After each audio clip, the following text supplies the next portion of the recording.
दर्शकवृन्द, खर्च गरेर बचेको पैसा बचत होइन, बचत गरेर बाँकी रहेको रकम मात्र खर्च गर।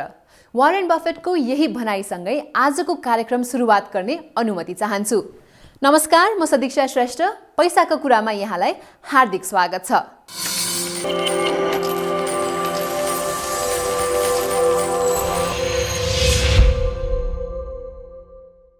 दर्शकवृन्द, ऐच्छिक खर्चहरूलाई सकेसम्म कम गर्ने र भविष्यमा परिआउन सक्ने खर्चको लागि अहिलेदेखि नै सोच बनाउन अति आवश्यक छ।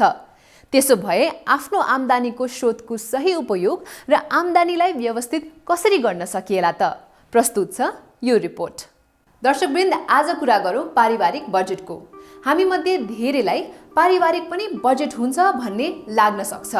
जसरी सरकारले हरेक वर्ष बजेट सार्वजनिक गर्छ, देशको आवश्यकता छनौट र प्राथमिकीकरण, खर्चको योजना र आम्दानीको स्रोतको पहिचान गर्छ अनि त्यही बजेटको सीमाभित्र रहेर वर्षभरि खर्च गर्ने गर्दछ। हो, ठिक त्यसै गरी हामीले पनि निश्चित समयको लागि परिवारको आम्दानी र खर्चको अनुमानित विवरण सहितको बजेट बनाउन अति आवश्यक छ। यसले हाम्रो आम्दानीका स्रोतको राम्रोसँग उपयोग गर्न, व्यवस्थित र आवश्यकताका आधारमा खर्च गर्न, चुस्त दुरुस्त तरिकाले पैसा व्यवस्थापन गर्न र भविष्यको लक्ष्य निर्धारण गर्न समेत सहज हुन्छ। कसरी बनाउने पारिवारिक बजेट? सबैभन्दा पहिला आफ्नो वित्तीय लक्ष्य निर्धारण गर्नुपर्दछ। यो लामो र छोटो अवधिको हुन्छ, जस्तो कुनै ऋण 5 वर्षपछि, 10 वर्षपछि अथवा 15 वर्षपछि तिर्नुपर्ने हुन सक्छ। यस्तो ऋण कसरी तिर्ने भनेर बजेट बनाउनु लामो अवधिको लक्ष्यको उदाहरण हुन सक्छ। तर 1 महिनामै तिर्नुपर्ने ऋणको लागि रकम व्यवस्थापन गर्ने छोटो अवधिको लक्ष्य हुन सक्छ। दोस्रो, आफ्नो आम्दानीको स्रोतको हिसाब किताब राखौँ। यो भनेको आफ्नो तलब, घर भाडा, व्यापार व्यवसाय तथा कृषिबाट हुने आम्दानी, छोराछोरीले विदेशबाट पठाउने पैसा आदिको विवरण राख्ने भन्ने हो। तेस्रो, खर्चको सूची सहित प्राथमिकीकरण गर्न आवश्यक छ। जस्तै खाना, लत्ता कपडा, मनोरञ्जन, शिक्षा, औषध उपचार, घर भाडा, यातायात लगायतमा हुने अनुमानित खर्चको विवरण बनाउन सकिन्छ। यहाँ याद गरौँ, आम्दानी भन्दा खर्च कम हुनै पर्छ। पारिवारिक लक्ष्य पूरा गर्न सबैभन्दा महत्त्वपूर्ण कुरा बजेटको सीमाभित्र रहनु हो। त्यसैले बजेट बनाउँदा यति कुरामा भने ध्यान दिनै पर्छ है। 1. बजेटमा नै आकस्मिक खर्च छुट्याउने। 2. नियमित रूपमा आम्दानी र खर्चको तालिका दाँच्ने र खर्चको रुजु गर्ने।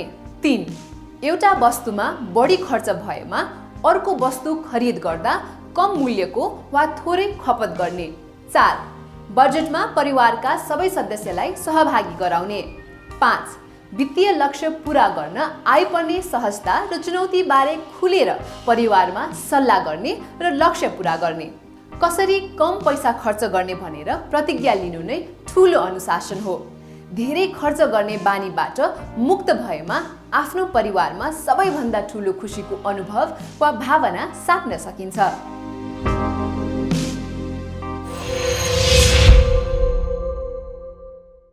हो दर्शकवृन्द, पारिवारिक बजेटको मुख्य लक्ष्य जथाभावी गरिने खर्च नियन्त्रण गरी बचत बढाउनु हो। खर्च कम गर्दा स्वतः बचत बढ्छ। त्यसैले खर्च घटाउनु भनेको पनि आम्दानी बढाउनु हो।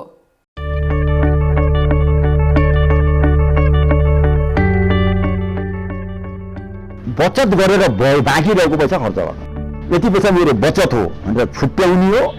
10%, 15%, 20% तपाईँको आम्दानीको साइज हेरेर अनि बल्ल खर्च गर्ने। देशको सम्बन्धमा अब देशमा के कति राजस्व उठ्ला, के कति सहयोगहरू आउलान्, के कति ऋणहरू आउला भन्ने अन्दाज गर्ने हो भने कहाँ खर्च होला, साधारण खर्च, विकास खर्च, होइन, ऋण लिएको छ भने ऋण तिर्ने कुराहरू भनेर अनुमान गरिन्छ।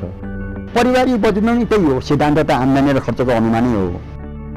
अब त्यसमा कति ठुलो परिवार छ, परिवारमा कति कोले कमाइ गर्छन्, त्यो चाहिँ आम्दानी भयो।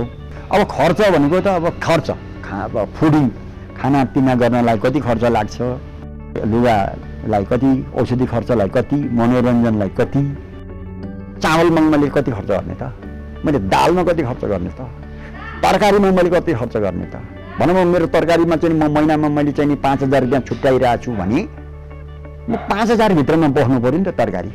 मैले त्यस्तै खालको तरकारी रोज्नु जानु पऱ्यो, मैले महँगो तरकारी खान जानु भएन नि त होइन। विभिन्न खालका खर्चहरू घटाउने हो। त्यो भित्र बस्नको लागि तपाईँले एउटा चाहिँ रणनीति बनाउनु पऱ्यो होइन। मैले मासु चाहिँ हरेक हप्ताको 2-3 दिन नखाएर चाहिँ मैले मासु चाहिँ हप्ताको 1 दिन पो खानु हो कि अथवा 15 दिनमा एकपल्ट खानु हो कि? खर्चलाई कन्टेन गर्नु पनि खर्चलाई बचाउनु पऱ्यो नि त। अब म मनोरञ्जनमा म बाहिर चाहिँ परिवारलाई लिएर चाहिँ खानापिना गर्न जानको लागि म हरेक हप्ता जान्थेँ भने अब म 15 दिनको एकचोटि पो जाने हो कि? खर्च कसरी जोगाउन सकिन्छ? मनोरञ्जन पनि होस्, खर्च पनि कसरी जोगियोस् त? खान पनि पाइयोस्, परिवारसँग बस्न पनि पाइयोस्, परिवारसँग रमाइलो पनि होस्, बचत पनि कसरी हुन सक्छ त? मेरो यो बजेटभित्र कसरी बस्ने त? कुनै कुनै महिनामा आम्दानीभन्दा बढी खर्च हुनसक्छ। त्यो खर्च 2 किसिमले मिट गर्न सकिन्छ। एउटा खर्च मिट गर्ने हो, अघिल्लो महिनाहरूमा बचत गरे होला नि त, त्यो बचत खर्च गर्ने हो एउटा।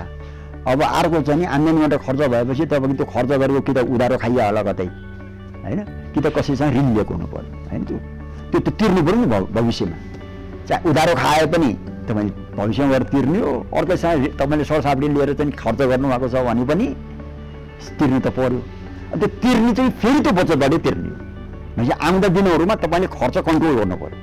आउँदा दिनमा खर्च कन्ट्रोल गरेर त्यो अघिल्लो महिनामा चाहिँ आम्दानीभन्दा बढी खर्च गरेको जुन पैसा छ त्यसलाई चाहिँ हामीले परिपूर्ति गर्नु पऱ्यो नि त होइन। त्यो सोच्नु पऱ्यो। बुढापाकाले त्यसै भनेका होइनन्, घाँटी हेरेर हाड मिल्न पऱ्यो। आजको दिनमा मसँग चाहिँ 10 लाख रुपियाँ नगद छ र आजैबाट मैले आम्दानीभन्दा बढी खर्च गर्न थालेँ भने त्यो 10 लाखको ब्यालेन्स चाहिँ घट्दै घट्दै घट्दै गरेर एक दिन चाहिँ 0 हुन्छ। त्यही पनि मैले चाहिँ आफूलाई सुधारिन आम्दानीभन्दा खर्च गर्दै गएँ भनेदेखि त मैले त अर्कासँग ऋण काट्ने हो। अर्काको ऋण काटेपछि त त्यो तिर्नु पनि सक्दिनँ, किनकि आम्दानीभन्दा खर्च गरिरहेको छु। भनेपछि त मैले 2टा खुट्टा देखेको मान्छे देख्ने बित्तिकै पैसा माग्न थाल्छु मैले। अब मेरो रेपुटेसन के हुन्छ? मान्छेले कसरी हेर्छ? यसले त पैसा दियो, त्यो मलाई देख्ने बित्तिकै यताबाट तर्केर हिँड्छन् होला, किनभने यसले त देख्ने बित्तिकै पैसा माग्छ। यो बजेटिङ गर्ने भन्ने कुरा त देशको लागि होस्, चाहे कम्पनीको होस्, चाहे एउटा परिवारको होस्, बजेटिङ गर्ने र बजेट अनुसार चाहिँ अगाडि बढ्ने चाहिँ त्यो धेरै राम्रो पक्ष हो। कुनै पनि हालतमा आम्दानीभन्दा बढी खर्च गर्न हुँदैन भनेर आफ्नो घाँस काटी काटी, बच्चाको घाँस काटी काटी जोगाएर सिरानीमा राख्नुपर्छ कि कहीँ बाँधेर राख्नुपर्छ, कुनै थैलीमा बाँधेर राख्नुपर्छ, कुनै डुम्रोभित्र लुगाएर राखेर हुन्छ कि? कतिपय परिवारले त्यसो गर्थे, पैसा जोगाउँथे र मौजामा चाहिँ हिरा फोर्थे। त्यस्तो जोगाएको पैसा मौजामा हिरा फोर्थे। त्यस्ता परिवार पहिला पनि थिए, अहिले पनि छन्।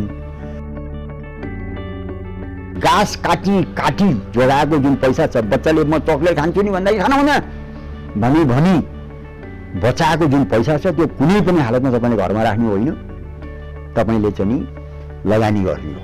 लगानीका विभिन्न माध्यमहरू छन् र एउटा अब अरू केही लगानी गर्न चाहनु, म चाहिँ जोखिम उठाउन चाहन्न भने तपाईँले ब्याङ्कको डिपोजिट ब्याङ्कमा त लगाएर राख्न सक्नुहुन्छ। ब्याङ्कले 2 पैसा पनि ब्याज दिन्छ। भन्ने बेलामा चाहिँ पैसा निकाल्न सकिन्छ। अर्कालाई तपाईँ दिनै हुनुहुन्न, अर्कालाई दिनुभयो भने भन्ने बेला उसले पैसा दिन्न, ब्याज पनि दिँदैन, साउँ पनि दिँदैन होइन। तपाईँले ब्याङ्कमा लगेर राख्नु हो भने भन्ने बेलामा झिक्न पाइयो, उसले 2 पैसा भने ब्याज दिन्छ। ठुलो पैसा छ, अलि ठुलो लगानी भने अब अहिले विभिन्न कम्पनीहरूमा सेयरमा लगानी गर्न सक्नुहुन्छ। अझ ठुलो पैसा छ भने 2-4 जना मिलेर कुनै व्यापार व्यवसाय सुरु गर्न सक्नुहुन्छ। त्यो पैसा बचत भयो भनेदेखि चाहिँ तपाईँ अब गाउँघरमा चाहिँ कुखुरा पाल्नेदेखि लिएर बाख्रा पालनदेखि लिएर त्यो लगानी गर्नु पऱ्यो। पहिला कुरा बचत गर्नु पऱ्यो, अनि बचत गरिसकेपछि त्यो लगानी गर्नु पऱ्यो। लगानीका विभिन्न ठाउँहरू छन् होइन। केही लागेन भने तपाईँले ब्याङ्कमा राख्नु। राष्ट्रिय स्तरका विकास ब्याङ्कहरू र वाणिज्य ब्याङ्कहरू चाहिँ छन्, सो ठाउँ ठाउँमा चाहिँ पुगेको चाहिँ छन्, अझै पुर्याउनु बाँकी छ। अब अहिले फेरि टेक्नोलोजीको जमाना छ, अहिले टेक्नोलोजीको जमाना छ। अहिले तपाईँ ब्याङ्कमा धाउनै पर्छ भन्ने पनि जरुरी छैन। यहाँबाट चाहिँ ब्याङ्कमा खाता खोलिसकेपछि होइन तपाईँले चाहिँ मोबाइल ब्याङ्किङबाटै, इन्टरनेट ब्याङ्किङबाटै तपाईँ ट्रान्जेक्सन्सहरू गर्न सक्नुहुन्छ। पहिलाको जस्तो चाहिँ होइन अहिले चाहिँ। तपाईँले अब म यहाँ पूर्वको मेचीमा छु र पश्चिमको महाकालीको मेरो प्यारेन्ट्सलाई चाहिँ पैसा पठाउनु पर्यो भने मैले एउटा मोबाइलबाट क्लिक गरेर पठाइदिन सकिन्छ।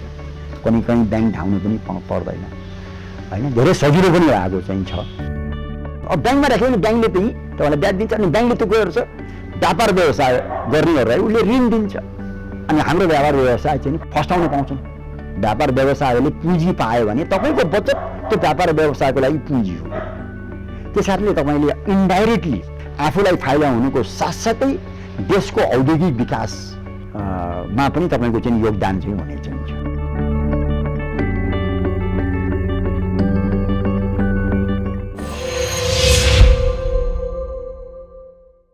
दर्शकवृन्द, आज हामी यस्ता उद्यमीलाई प्रस्तुत गर्दैछौँ जसले भन्छ साँच्चै केही गरौँ भन्नेका लागि ब्याङ्किङ कर्जा वरदान नै साबित हुन्छ।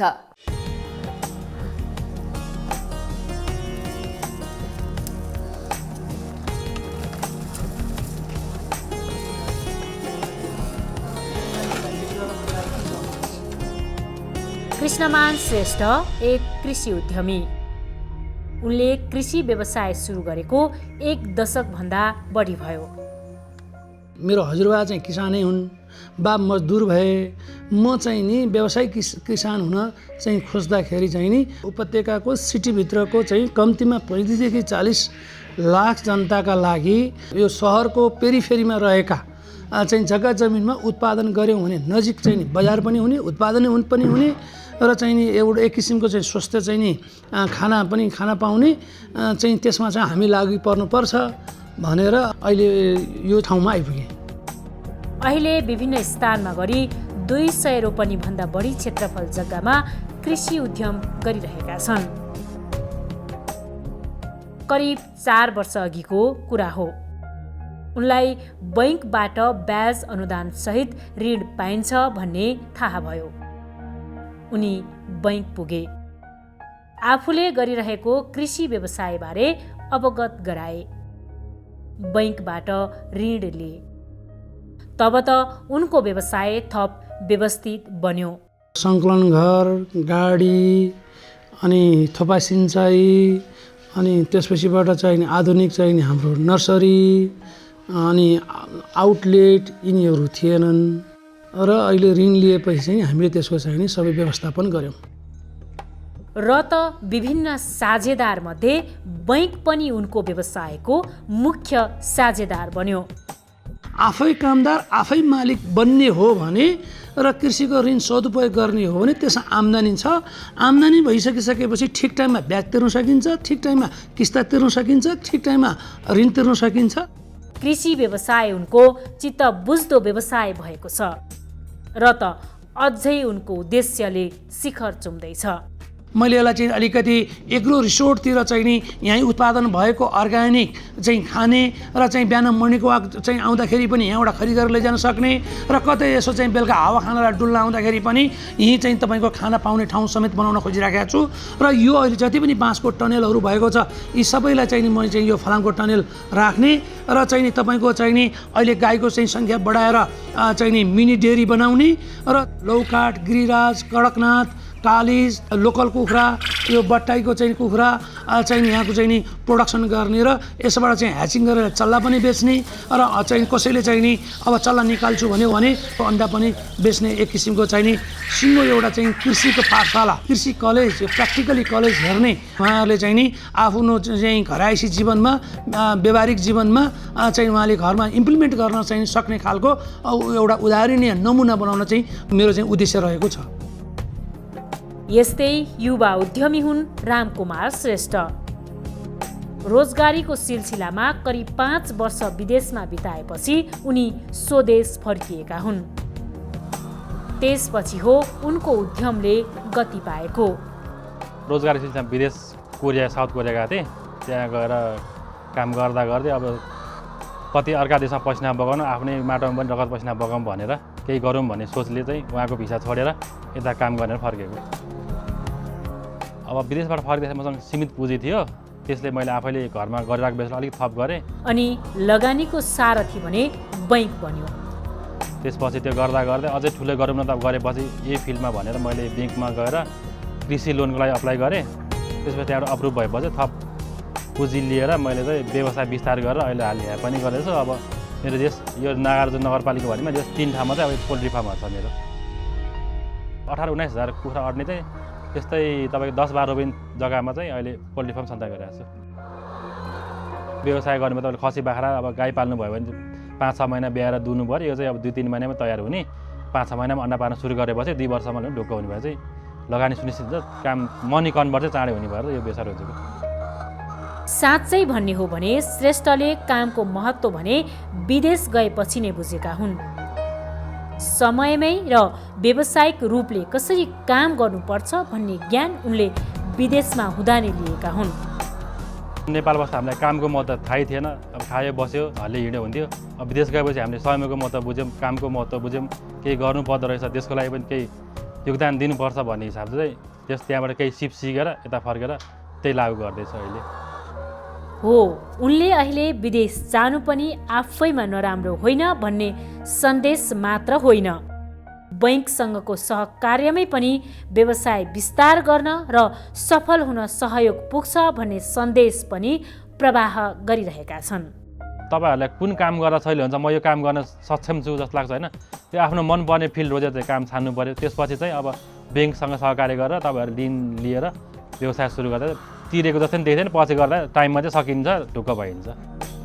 बढी तिर्नु पनि ब्याज चाहिँ त्यसमा कम भएर तपाईँलाई आर्थिक लाभ चाहिँ हुन्छ।